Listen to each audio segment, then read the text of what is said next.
this place, you have grown from a boy into a man. Put to death the earthly things in you, immorality, impurity, passion, vengeance. The Lord has forgiven you. You also must forgive. You go forth to a country torn apart by civil strife. Thank you, Reverend. Lend your hand to the work that yet remains, that this war may end, and the plague of slavery that brought this conflagration down upon us vanish forever from the earth. Ah, the 5 Points. Murderer's Alley. Brickbat Mansion. The gates of hell. Here, in this vile place, look upon the face of this poor child. She lives in squalor, in this God-forsaken den of vice and misery behind me. Every year the reformers came, every year the Points got worse. As if it liked being dirty. Of degraded men and women. We're all good to go! Move! The Reverend wants you out of here! Come on, you! Resurrection will spring from the filthy depths to which these miserable creatures have fallen. In God, they will find their true home. You may or may not know, Bill, that every day I go down to the waterfront with hot soup for the Irish as they come ashore. Part of building a political base. I've noticed you there. You may have noticed me. Indeed I have, throwing torrents of pavers and withering abuse on every single person who steps off those boats. If only I had the guns, Mr. Tweed, I'd shoot each and every one of them before they set foot on American soil.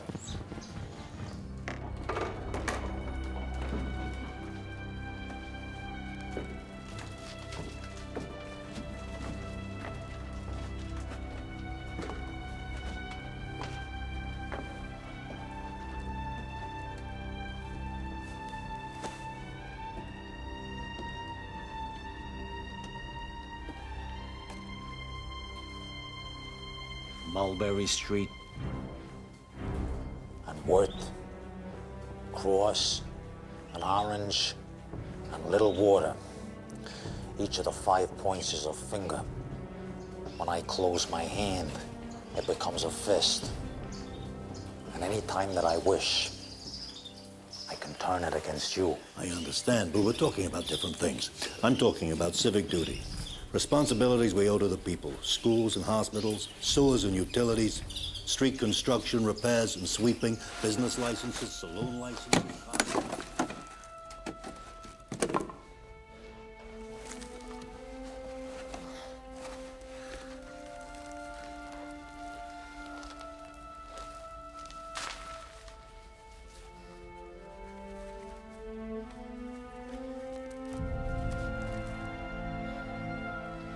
Saint Michael the Archangel, defend us in battle.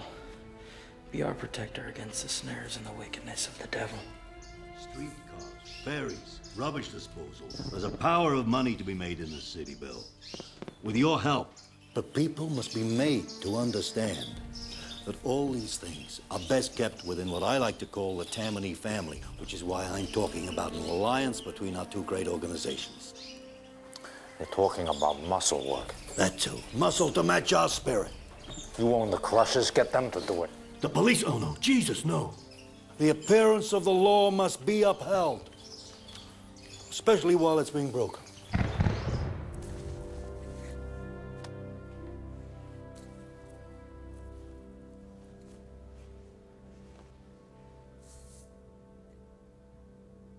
Give me the strength for what I must do. Who are you? Huh? Hey. No. I said, who are you? What are you doing here?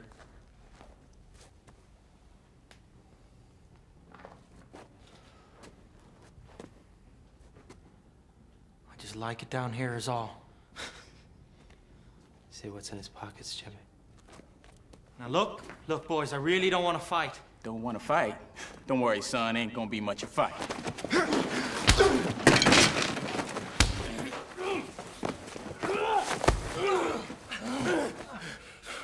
kill me.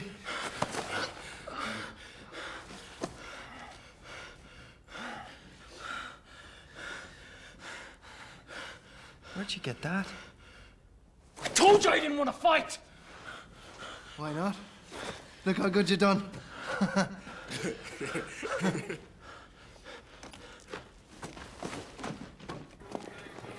You're the priest's son, aren't you? You, get away from me, understand? You don't remember me, do you? That's the one tried to help you. What? That's the one tried to help you when the natives took you.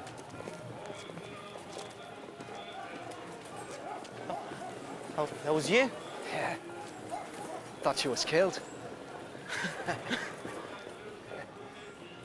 They just locked me up, you know that? This long.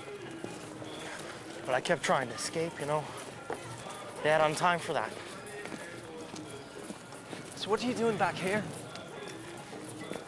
Guess I missed the place.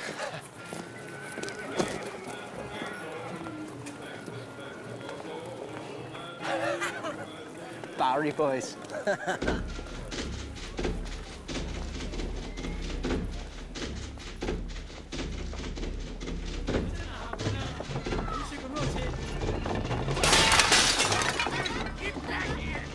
The 5 Points, Paradise Square. Streets here are always lively of an evening. Who are the gangs around now? We got the Daybreak Boys and the Swamp Angels. They work the river looting ships. The Frog Hollow Shanghai sailors down around the Bloody Angle. Shirttails was rough for a while, but they become a bunch of jack-rolling dandies, lolling around Murderer's Alley looking like Chinamen.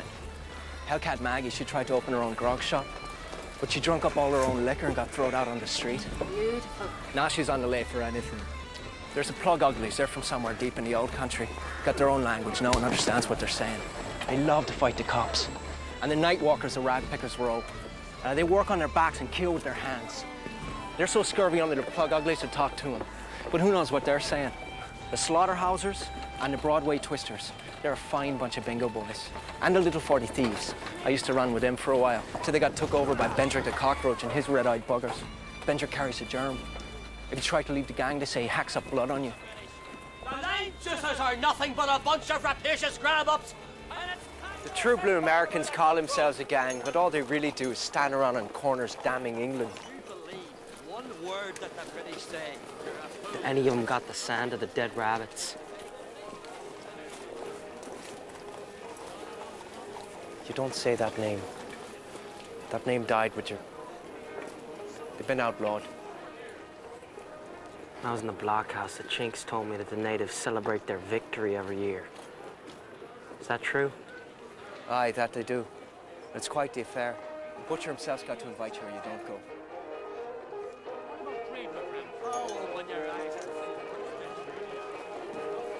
Oh! Ah! Look where you're going, Johnny. You look stunned and poorly, sir.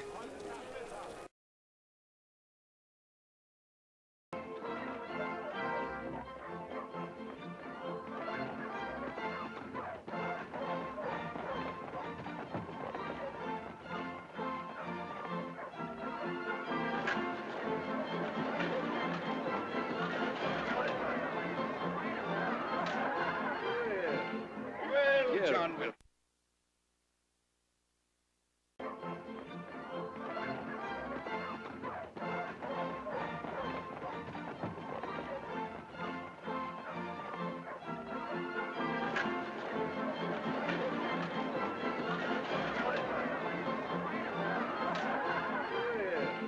Well, John Wilkes, it's a grand day you'll be having for the barbecue. So it seems, General. But why isn't Mrs. O'Hara with you? She's after settling accounts with the overseer, but she'll be along for the ball tonight. Welcome to 12 Oaks, Mr. O'Hara. Thank you kindly, India. Your daughter's getting prettier every day, John. Oh, India. Here are the O'Hara girls. We must greet them. I can't stand that Scarlet. If you'd see the way she throws herself at Ashley. Now, that's your brother's business. You must remember your duties as hostess. Good morning, girls. You're looking lovely. Good morning, Scarlett. India Wilkes. What a lovely dress. Just can't take my eyes off it. Well, then I'll talk to your mother. Good morning, Miss Scarlett. Good morning. You look very fine this morning, Miss Scarlett. You? Good morning, Miss Scarlett. Good morning. Pleasure to see you, Good Miss morning. Scarlett. Good morning, Miss Scarlett. Ashley? Scarlett, my dear. I've been looking for you everywhere. I've got something I must tell you. Can't we go someplace where it's quiet?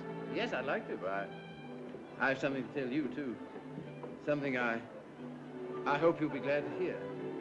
Come and say hello to my cousin Melanie first. Oh, do we have to? She's been looking forward to seeing you again. Melanie. Yes, we've borne enough insults from the meddling Yankees. It's time we made them understand we'll keep our slaves with or without their approval. It was the sovereign right of the state of Georgia to secede from the Union. That's right. The South must assert herself by force of arms. After we fired on the Yankee rascals at Fort Sumter, we've got to fight. There's no other way. Fight, that's right, fight. Let the Yankees be the one to ask for peace. The situation's very simple. The Yankees can't fight and we can. You're right. There won't even be a battle, that's what I think. They'll just turn and run every time. One Southerner can lick 20 Yankees. Why, we'll finish them in one battle. Gentlemen can always fight better than rattle. Yes, gentlemen always fight better than rabble. And what does the captain of our troops say? Well, gentlemen, if Georgia fights, I go with her. But like my father, I hope that the Yankees will let us leave the Union in peace. But Ashley... But Ashley, they've insulted us. You can't mean you don't want war. Most of the miseries of the world were caused by wars. And when the wars were over, no one ever knew what they were about. Why, Ashley, if it wasn't... No, gentlemen. Mr. Butler's been up north, I hear. Don't you agree with us, Mr. Butler? I think it's hard winning a war with words, gentlemen. What do you mean, sir? I mean, Mr. Hamilton, there's not a cannon factory in the whole South. What difference does that make, sir, to a gentleman? I'm afraid it's going to make a great deal of difference to a great many gentlemen, sir. Are you hinting, Mr. Butler, that the Yankees can lick us? No, I'm not hinting. I'm saying very plainly that the Yankees are better equipped than we. They've got factories, shipyards, coal mines, and a fleet to bottle up our harbors and starve us to death.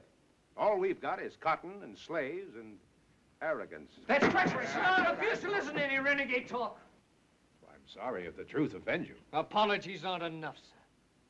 I hear you were turned out of West Point, Mr. Red Butler, and that you aren't receiving a decent family in Charleston. Not even your own.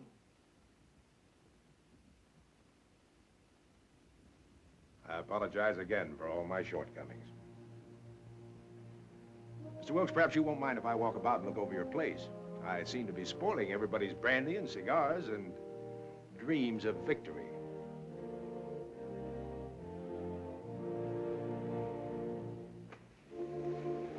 Well, that's just about what you could expect from somebody like Red Butler. You did everything but call him out. He refused to fight. Not quite that, Charles. He just refused to take advantage of you. Take advantage of me? Yes, he's one of the best shots in the country, as he's proved a number of times, against steadier hands and cooler heads than yours. Well, I'll show him. No, please, don't go tweaking his nose anymore. You may be needed for more important fighting, Charles. Now, if you'll excuse me, Mr. Butler's our guest. I think I'll just show him around. Here.